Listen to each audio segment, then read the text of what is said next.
Eu sou o professor Márcio Guidoni, farmacêutico bioquímico. Hoje a aula é sobre farmacologia.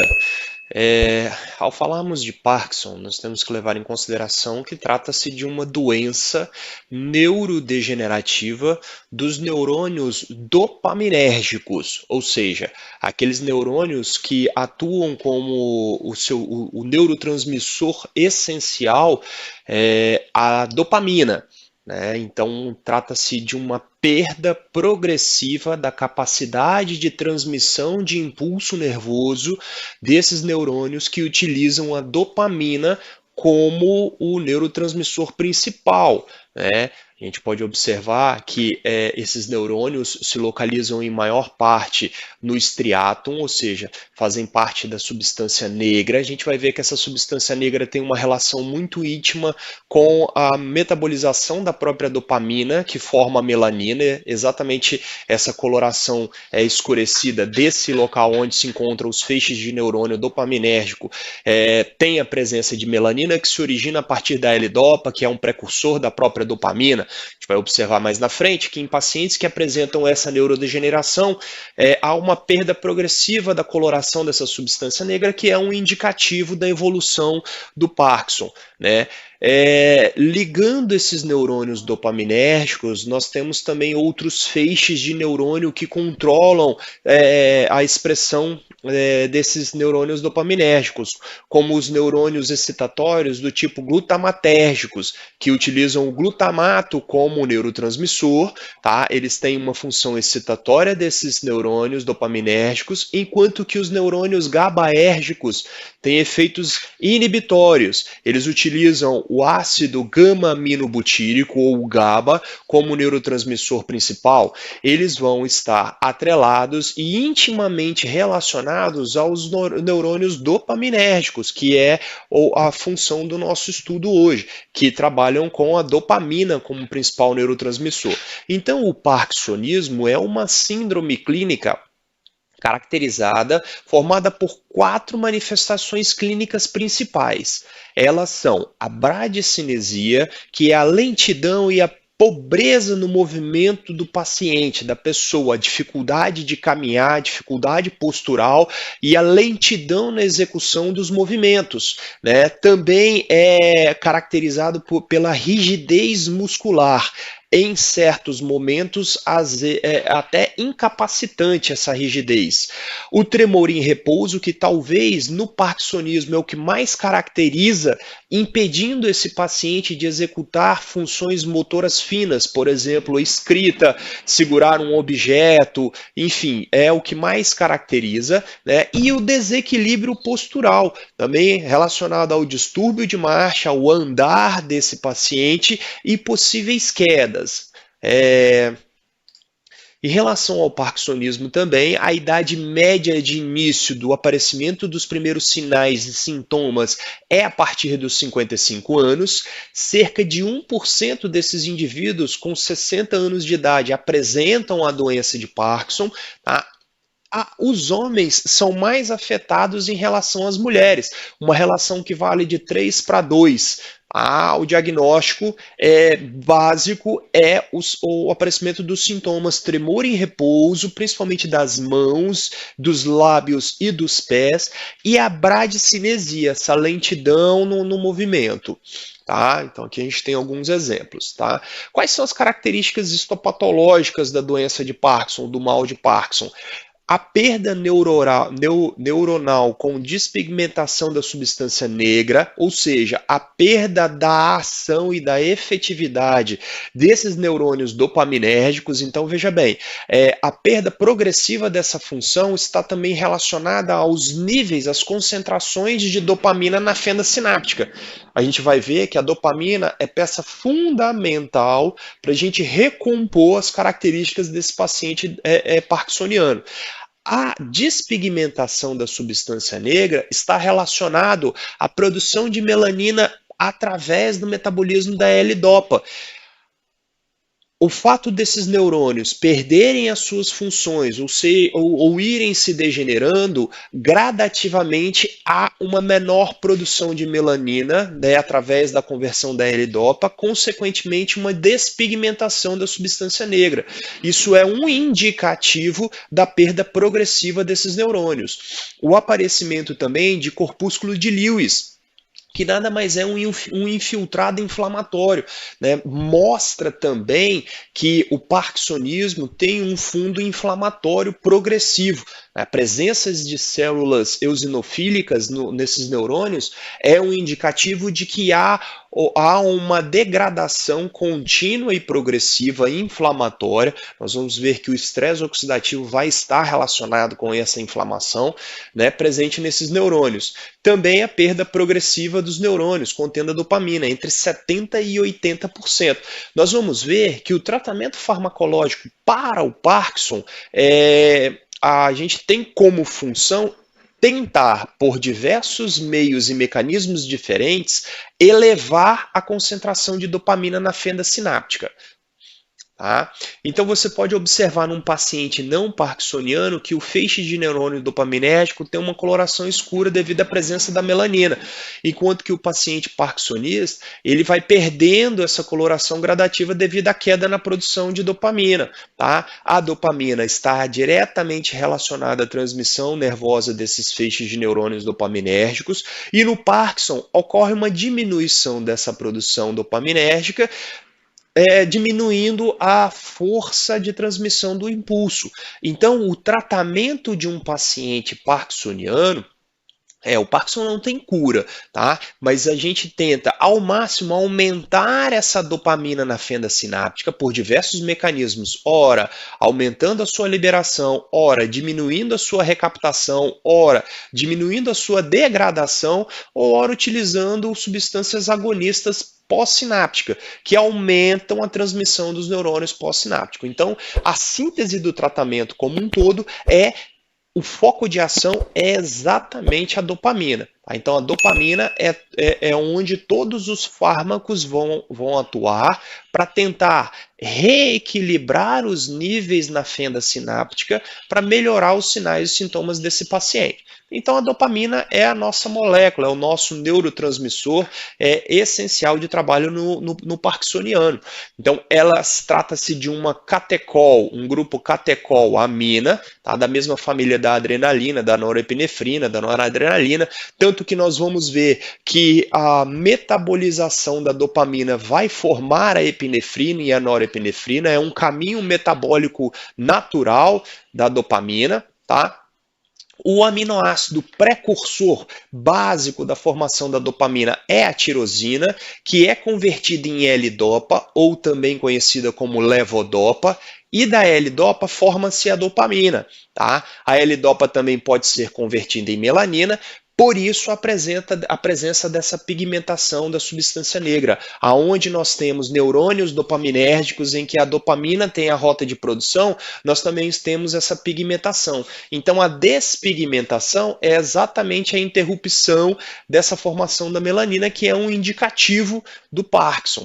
Tá? Então, qual é o efeito? O que a dopamina faz no sistema nervoso? Ela é responsável pela a sensação de gratificação, de motivação, de prazer, de euforia, né? Ela está relacionada ao bem-estar, né? A dopamina é um dos neurotransmissores que é liberado no orgasmo, na hora do sexo, também é responsável pela função motora fina, então esse é o principal impeditivo no Parkinson, a diminuição da função motora fina, e ela está relacionada diretamente às funções dos neurônios dopaminérgicos.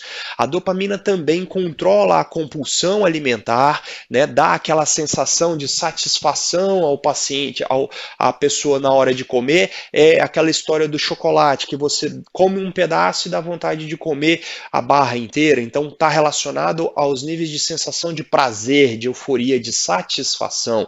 Tá? Também é responsável pela função cognitiva, foco e concentração. Nós vamos ver que o paciente parkinsoniano ele não só vai desenvolver esses sintomas de bradicinesia, de tremor em repouso, de lentidão, de disfunção motora. Ele também vai ser um paciente depressivo, vai ser um paciente infeliz, não vai expressar emoções na face. Ele vai ser um paciente que vai ter dificuldade de aprendizado, de concentração, de focar a sua atenção, tudo devido à queda na concentração dopaminérgica, certo? Então eu trouxe aqui a rota metabólica da dopamina para a gente observar alguns detalhes, né? Ela é formada a partir do aminoácido tirosina, que sofre a ação da tirosina hidroxilase na presença de oxigênio. Então é uma reação oxidativa, que vai ser introduzido um radical hidroxila nessa tirosina, formando um intermediário, o L-dopa. A L-dopa é extremamente importante e é o precursor principal da formação da dopamina. Ela sofre a ação dessa enzima muito importante, que é a dopa descarboxilase, também conhecida como aminoácido aromático descarboxilase, tá? É uma reação de descarboxilação retirada de um radical CO2, formando a dopamina, que é o neurotransmissor. Lembrem-se que a dopamina, ela precisa ser formada no sistema nervoso central, dentro dos neurônios dopaminérgicos. A formação da dopamina fora do sistema nervoso central não é interessante para o tratamento do paciente parkinsoniano. Okay? A dopamina por si também pode sofrer ação de outra enzima, a dopamina hidroxilase, formando a norepinefrina e, por conseguinte, formando a epinefrina. Então, é a rota metabólica básica da criação da dopamina. Ora, se eu preciso aumentar os níveis de dopamina na fenda sináptica, eu posso fornecer, por exemplo, a levodopa para esse paciente. O maior acúmulo desse precursor, eu vou ter uma maior formação da dopamina. Ou eu posso simplesmente inibir a ação dessa enzima dopamina hidroxilase, que vai consumir a dopamina formando a norepinefrina. Então, o alvo metabólico de atuação dos fármacos está diretamente relacionado na via metabólica bioquímica de transformação da dopamina. Tá? Então, lembrando que o precursor principal da dopamina é a L-dopa, é a levodopa, certo? Então esse esqueminha aqui traz uma informação muito importante. Vamos entender aqui, ó. Esse lado relaciona-se ao resto do corpo. Aqui está a barreira hematoencefálica, que é uma barreira seletiva quanto à entrada de certas moléculas dentro do sistema nervoso central. E aqui eu tenho o sistema nervoso central, o meu feixe de neurônio dopaminérgico, um neurônio pré-sináptico, onde a dopamina é sintetizada e eliminada na fenda sináptica. Essa dopamina vai exercer a sua ação nos seus receptores dopaminérgicos e esse impulso nervoso vai correr no seu neurônio pós-dopaminérgico. Então essa é a síntese. Veja, o que é importante? É importante que essa dopamina seja sintetizada nesses neurônios em específicos.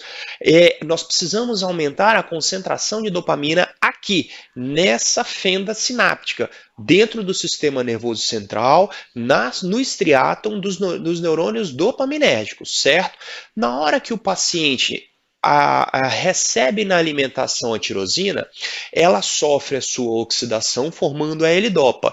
Fora do sistema nervoso, nos vasos sanguíneos e nos tecidos periféricos, essa L-dopa, ela pode sim sofrer a ação da dopa descarboxilase, que está presente em todos os tecidos, formando a dopamina do lado de fora do sistema nervoso. Ela também pode sofrer a ação de uma outra enzima chamada catecol ortometiltransferase, formando a ortometildopa, que é outro metabólito da dopa, certo? A dopamina formada fora do sistema nervoso central não consegue atravessar a barreira hematoencefálica. Ela não consegue, ela é impeditivo. Já a L-dopa consegue atravessar facilmente a barreira, tanto a L-dopa quanto a tirosina, e dentro do neurônio pré-sináptico, a L-dopa sofre a ação da dopa descarboxilase, formando a dopamina forma os seus vacúolos, é liberado na fenda sináptica e exerce a sua função. Então, fornecer a dopa como um precursor da dopamina, é sim importante. Porém, um detalhe é que essa L-Dopa não pode ser convertida em dopamina fora do sistema nervoso central. Então nós temos um problema. No corpo inteiro existe a dopa descarboxilase que vai oxidar, que vai metabolizar a L-Dopa.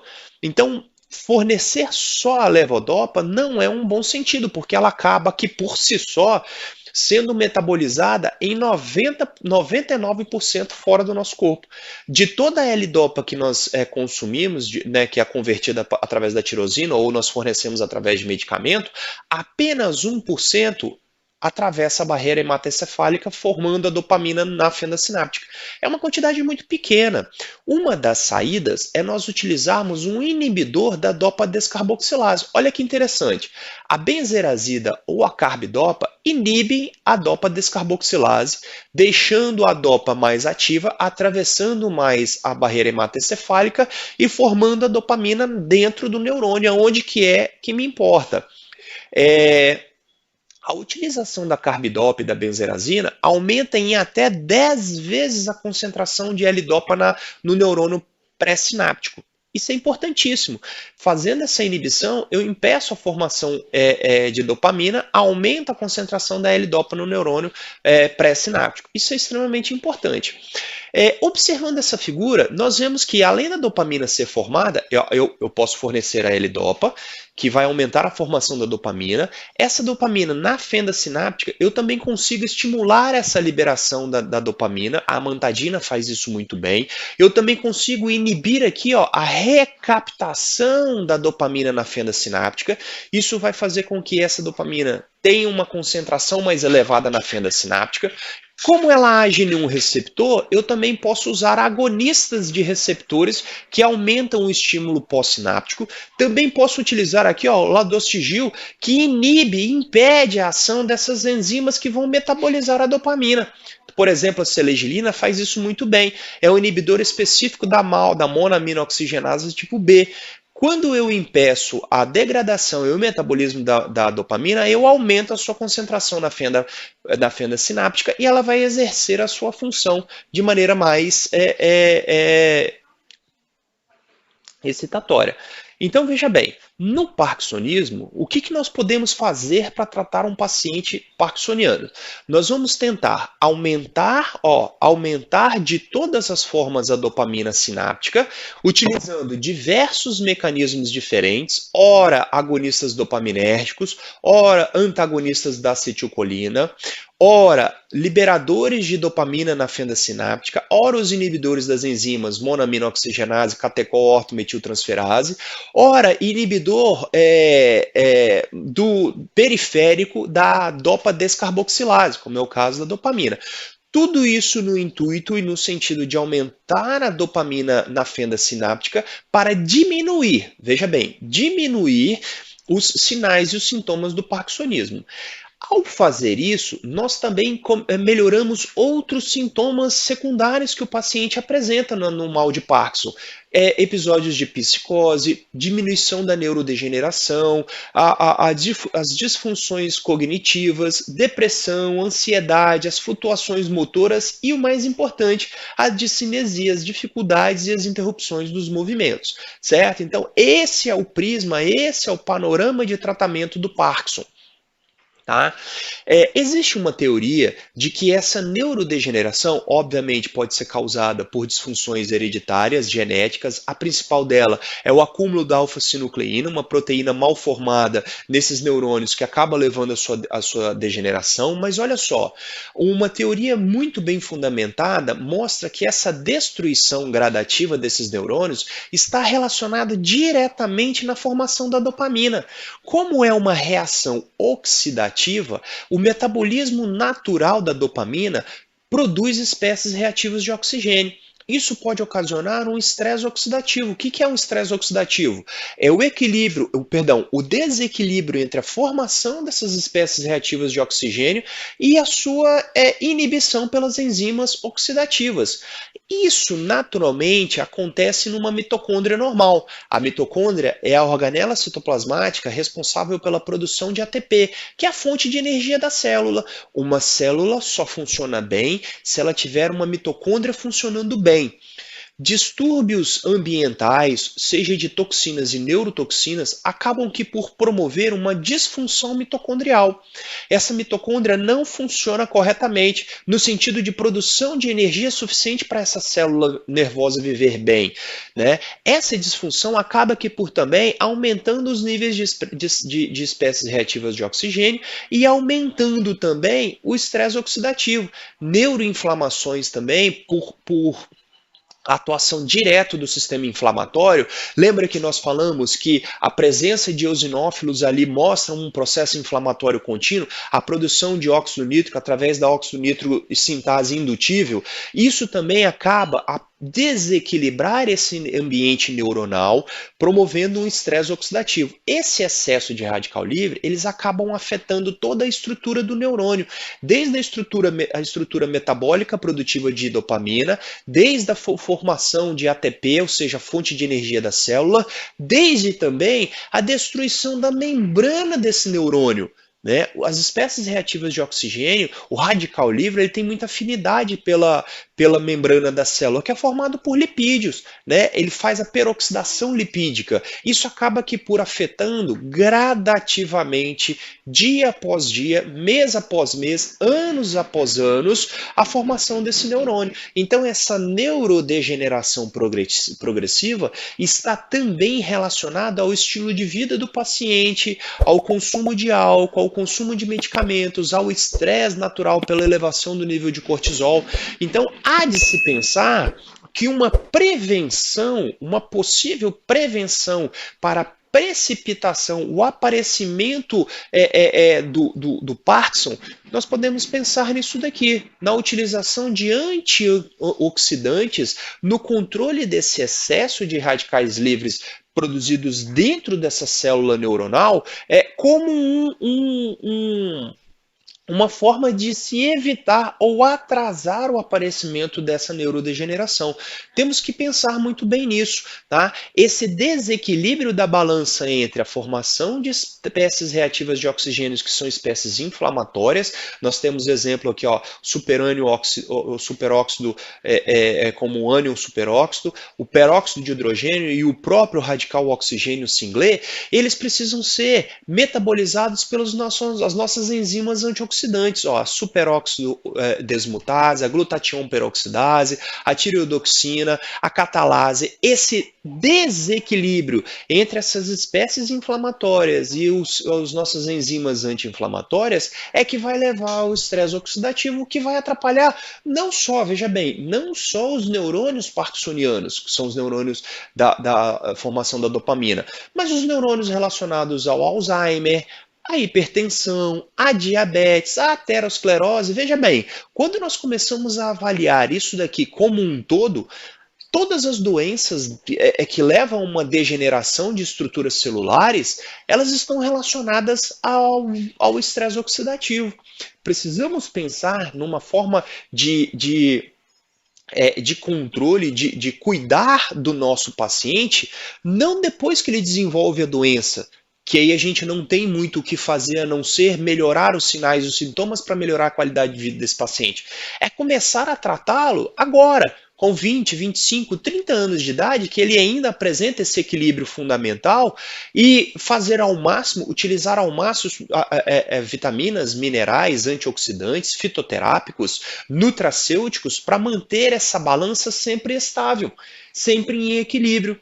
Isso posto, nós podemos evitar o aparecimento de diversas outras doenças degenerativas. Pensem nisso, né? Esse dano celular causado pelos agentes oxidativos, ele é muito grave e acaba que por si só causando a maioria das doenças. Temos que pensar nisso com carinho. né? Então, voltando aqui para o parkinsonismo, qual vai ser a nossa estratégia terapêutica? Bom, o primeiro passo, o protocolo padrão, é fornecer a L-Dopa para esse paciente. Mas veja bem, só a L-Dopa, ela sofre a ação da L-Dopa descarboxilase, produzindo a dopamina fora do sistema nervoso central, que não é interessante. Isso traz muitos efeitos adversos ao paciente. O paciente passa mal ao tomar só a L-Dopa, porque apenas 1% chega no sistema nervoso. E lembre-se, nós precisamos da dopamina sendo produzida na fenda sináptica.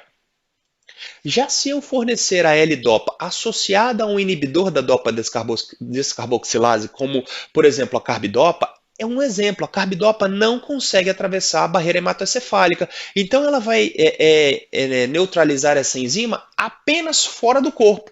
Eu aumento em até 10 vezes a concentração de L-Dopa dentro do sistema nervoso central. Então veja bem, vou fornecer levodopa a esse paciente sempre associado ao inibidor periférico da dopa descarboxilase, tá?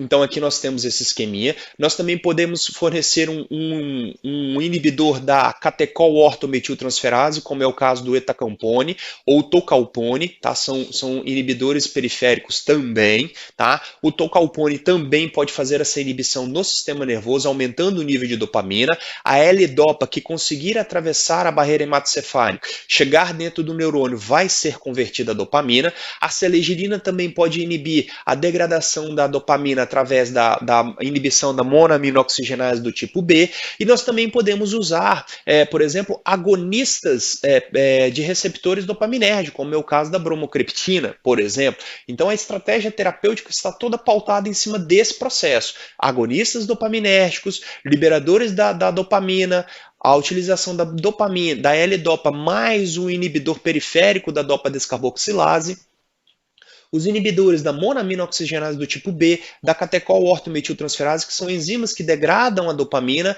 e antagonistas da acetilcolina. Nós vamos falar dele rapidamente, tá? Isso tudo no sentido de diminuir as desordens motora extrapiramidais, ou seja, fora do eixo piramidal do cérebro, coluna vertebral, né? Bradicinesia, tremor em repouso e rigidez muscular, ok?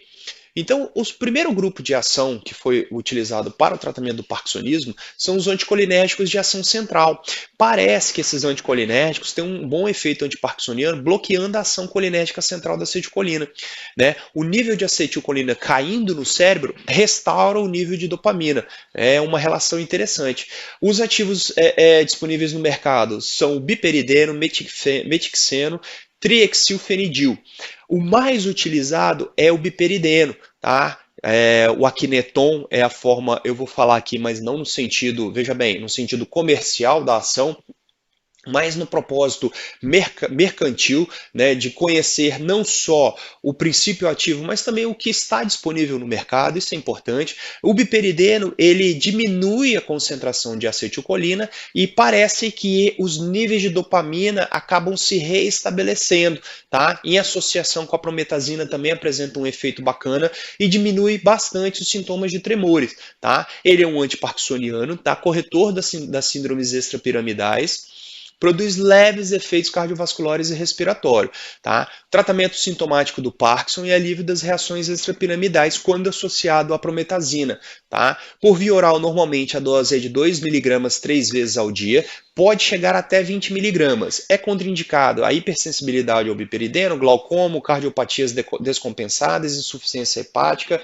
hiperplasia prostática benigna e hipertensão.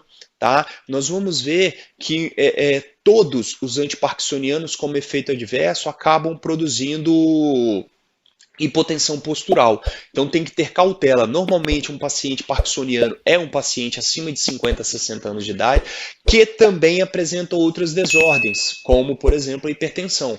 Vai entrar com um antiparkinsoniano, tem que avaliar a hipertensão desse paciente. Okay? Efeitos adversos: agitação, confusão mental, euforia, secura na boca, midríase, taquicardia, retenção urinária, que é comum a esses ativos.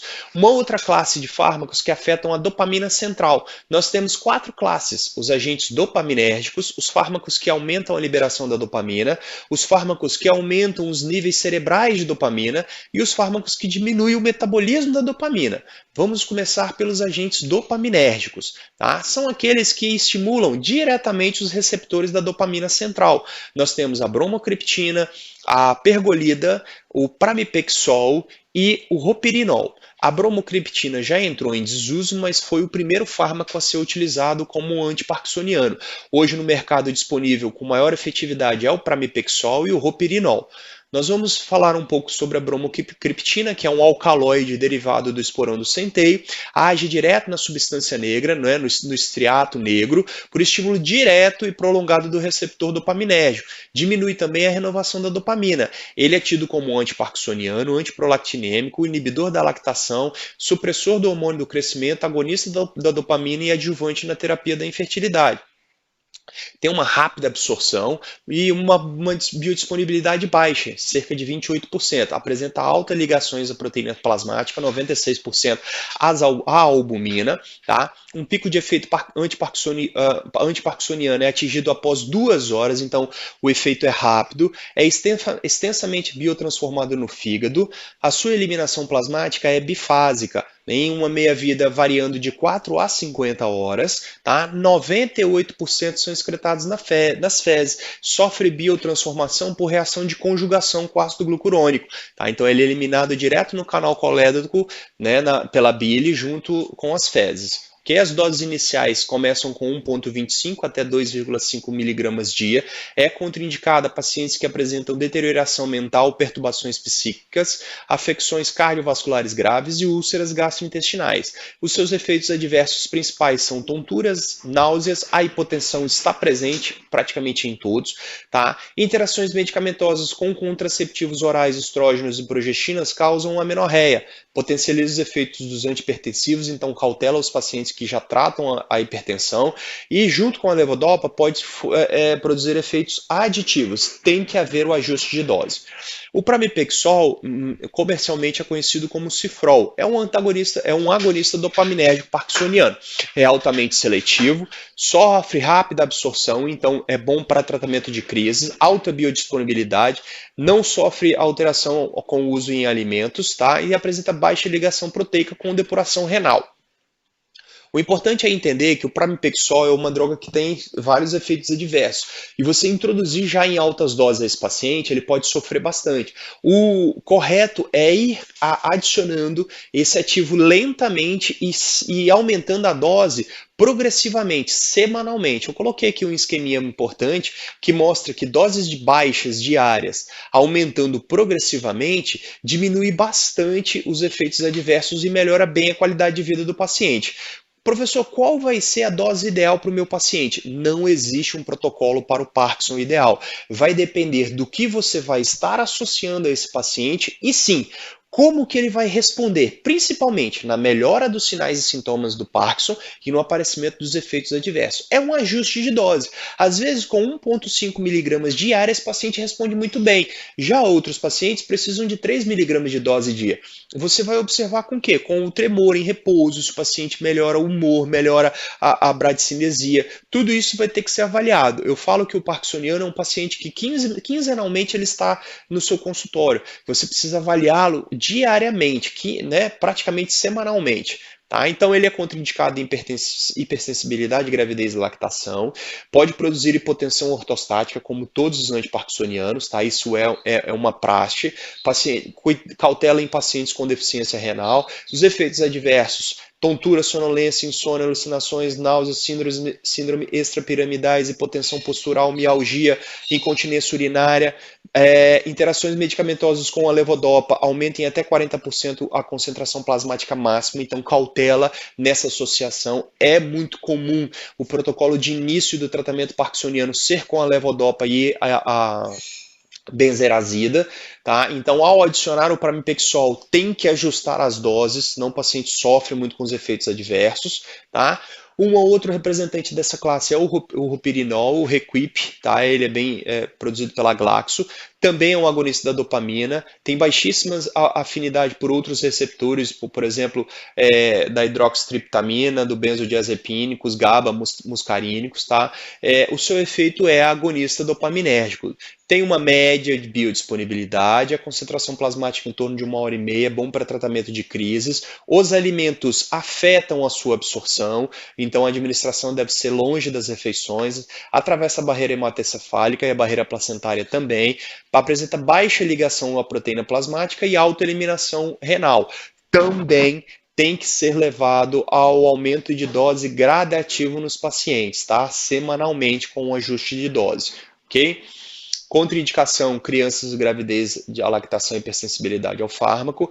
As precauções são as mesmas, tá? Pacientes hipertensos pode produzir hipotensão ortostática, pode produzir sonolência, alucinações, vigiar a administração em idosos e pacientes que operam máquina ou que façam ou que ainda dirigem carros, tá? Ele pode causar sonolência, né? Reduz a secreção de prolactina em homens também como efeito off-label. Os efeitos adversos são os mesmos, são básicos, tá? Incontinência, dores nos membros, calafrios, cefaleias, pesadelos. Okay? O roperinol é um representante dessa classe. Tem algumas interações importantes com a levodopa, tá? Com a ciprofloxacina, o antibiótico ciprofloxacina aumenta a concentração plasmática em até 60%, cautela, tá? Haloperidol, metoclopramida, fenotiazina pode diminuir a ação do roperinol e o tabagismo aumenta a sua depuração. Tá?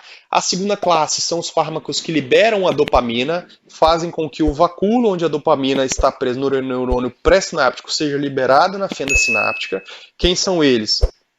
A amantadina é o mais comum e a memantina também tem uma boa atuação no antiparkinsoniano. A amantadina também, além do efeito antiparkinsoniano, atua como antiviral sobre o vírus de influenza A, é uma característica interessante dessa molécula. Tá? Tem um efeito antiparkinsoniano aumentando a liberação da dopamina na fenda sináptica, também diminui a recaptação da dopamina, tá? O seu efeito é interessante nos antiparkinsonianos, principalmente porque essa molécula, essa droga é bem barata, tá? Então, normalmente, para paciente com Parkinson com baixo poder aquisitivo, o prescritor opta por utilizar a amantadina, né? No caso o Mantidam, porque o preço é bem bacana. A levodopa e a carbidopa já são fornecidas pelo Sistema Único de Saúde. Então, o paciente com baixo poder de compra opta pela Mantidam porque tem um preço bem barato, tá?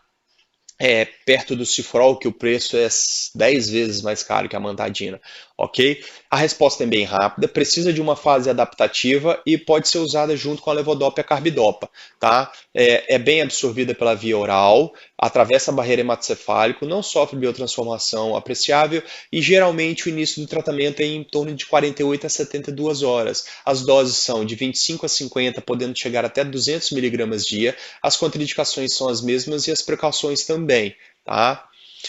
Os efeitos adversos são semelhantes aos produzidos pelos anticolinérgicos, tá? 25% dos pacientes alegam alucinações, dificuldade de pensar, confusão e ansiedade. Então o paciente precisa ser avaliado e o ajuste de doses deve ser feito. Tá? As interações principais com o álcool, o paciente não pode consumir o álcool porque agravam e aumentam seus efeitos no sistema nervoso central. E a hidroclorotiazida pode reduzir a sua depuração renal. Tá? Já a memantina ela tem um mecanismo de ação diferente. Ela é antagonista não competitivo do receptor N-metil diaspartato, que está presente nos neurônios glutamatérgicos, nos neurônios excitatórios glutamatérgicos que integram e interagem os neurônios dopaminérgicos. Tá? Possui baixa afinidade pelos receptores GABAs, benzodiazepínicos e dopaminérgicos, ou seja, a memantina tem uma ação pré-dopaminérgica. Parece que a hiperestimulação contínua dos receptores N-metildiaspartato está relacionada com a doença de Parkinson e Alzheimer. Essa estimulação pode produzir uma lesão neuronal e levar a uma incapacidade da plasticidade sináptica e com prejuízo do aprendizado. Olha que interessante. Tá? Os íons magnésio parecem exercer um papel bloqueador nos receptores da N-metildiaspartato sob condições normais. E um detalhe, o paciente parkinsoniano apresenta níveis baixos de magnésio circulante. Olha que interessante, quanto mais o N-metildiaspartato é estimulado, quanto mais houver estimulação glutamatérgica, que usam neurônios como glutamato, que usam glutamato como neurotransmissor, parece que isso, além de produzir uma dificuldade de raciocínio, uma plasticidade sináptica, diminui o aprendizado por lesão neuronal. Ou seja, repor magnésio não só protege os seus neurônios dopaminérgicos, como também melhora as funções cognitivas. Interessantíssimo esse trabalho, tá? Principalmente também na doença de Alzheimer, né, que é a perda dessa capacidade sináptica e plasticidade. A memantina recupera bem, tanto que a memantina inicialmente foi utilizada para tratamento de pacientes com demência, ok? Foi observado que ela também melhora muitos níveis de dopamina por inibição dos neurônios glutamatérgicos. Interessantíssimo esse medicamento, tá? O problema é o custo. Ele tem um custo relativamente elevado, tá? Os dois representantes da classe estão aqui, né? Ele tem efeitos antiparkinsonianos e antidemência, porque ele é um antagonista dos receptores N-metildiaspartato. Lembrem-se também do magnésio. Nunca deixe faltar magnésio na suplementação do seu paciente parkinsoniano. Entre 180 e 250 miligramas de magnésio quelado dia já é suficiente para você repor. O magnésio é um antagonista de receptor também, tá? Apresenta uma boa absorção, meia-vida longa, as doses iniciam de 5 miligramas dia, podendo chegar a 20 miligramas. Não precisa fazer ajuste gradual, né, igual os agonistas dopaminérgicos, tá? Precauções em pacientes com insuficiência renal, tá? Os efeitos adversos são os mesmos, tá? Da classe. As interações medicamentosas também são os mesmos, com hidroclorotiazida, cimetidina, ranitidina e nicotina pode aumentar os níveis de memantina, tá? Apenas ter cautela. E a terceira classe são os fármacos que aumentam os níveis cerebrais de dopamina. A levodopa, como nós já falamos, né, ela é um precursor da dopamina, porém ela sofre metabolização fora do sistema nervoso e deve ser adicionado um inibidor da dopa descarboxilase, como a carbidopa ou a benzerazida, tá? Eu recomendo assistir esse filme, Tempo de Despertar. É um filme interessantíssimo em que o Robin Williams é um neurologista recém-formado que vai para um hospital psiquiátrico e lá ele encontra diversos pacientes catatônicos com rigidez muscular e ele começa a observar que esses pacientes respondem a estímulos. Então eles não estão literalmente abandonados. E ele começa a testar uma droga, exatamente essa droga aqui, ó, a levodopa. E ele testa exatamente nesse paciente aqui, ele recebe uma autorização especial para testar no Robert De Niro. Né? E ele vai aumentando essa dose gradativamente até que ele chega numa dose ideal que o paciente sai do catatonismo, perde a rigidez muscular e volta a caminhar, a ter uma vida normal, uma qualidade bem bacana de vida. Com isso, ele vai aumentando as doses gradativamente. Isso faz com que o paciente comece a apresentar diversos efeitos colaterais. O filme é lindo, né? Para quem é estudante de medicina, vale a pena assistir. Está disponível aí no Netflix, você acha aí pelas internets afora, tá? Tempo de Despertar, recomendo fortemente a leitura, não vou contar o final, porque senão perde a graça, mas é a história da levodopa, tá? Mostra exatamente essas dificuldades iniciais. Ela apresenta uma meia-vida curta, e isso também é um problema, porque ela é extensamente, ó, o efeito da eliminação pré-sistêmica de 95% é descarboxilado na periferia, formando a dopamina. Lembra, dopamina fora dos neurônios dopaminérgicos é ruim para o corpo, traz diversos efeitos colaterais, como náuseas, vômitos, enxaqueca. A dopamina fora do sistema nervoso central é ruim. E o fato da levodopa ser rapidamente metabolizada também é um problema para o seu uso. O paciente recebe a dose, melhora os sinais, rapidamente ela é eliminada do corpo, ele volta a apresentar os sinais do parkinsonismo. Então essas doses precisam ser adaptadas, principalmente na sua frequência, né, nos intervalos de dose, ok? Entre 500 e 100 miligramas dia, tem diversos efeitos colaterais, não devido à levodopa, mas devido à conversão periférica na dopamina, ok? Tem algumas interações medicamentosas, cuidado ao associar ela a outros medicamentos antiparkinsonianos, tá?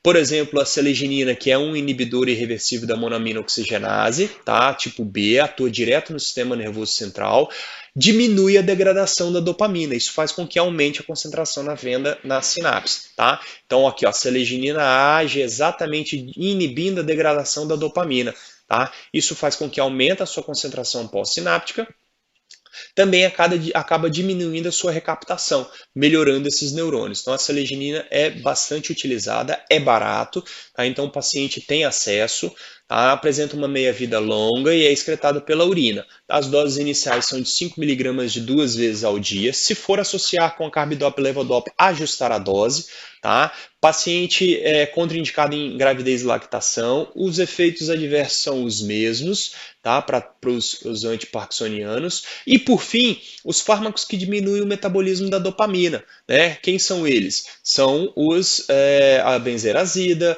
a carbidopa, né? O medicamento mais famoso no tratamento do Parkinson é o Prolopa e o Prolopa HBS. É muito comum o paciente confundir o efeito, o prescritor também confundir o efeito do outro.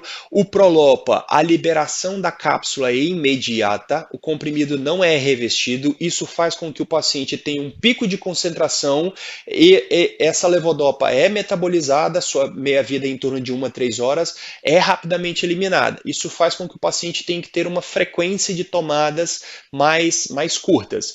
Já o Prolopa HBS, ele tem um sistema de liberação controlada, Hydrodynamically Balanced System, é um sistema de liberação contínua e controlada da levodopa e a benzerazida. Isso faz com que as concentrações plasmáticas sejam mais estáveis. Isso faz com que o paciente tenha os níveis mais estáveis de levodopa e tenha uma diminuição da frequência da tomada.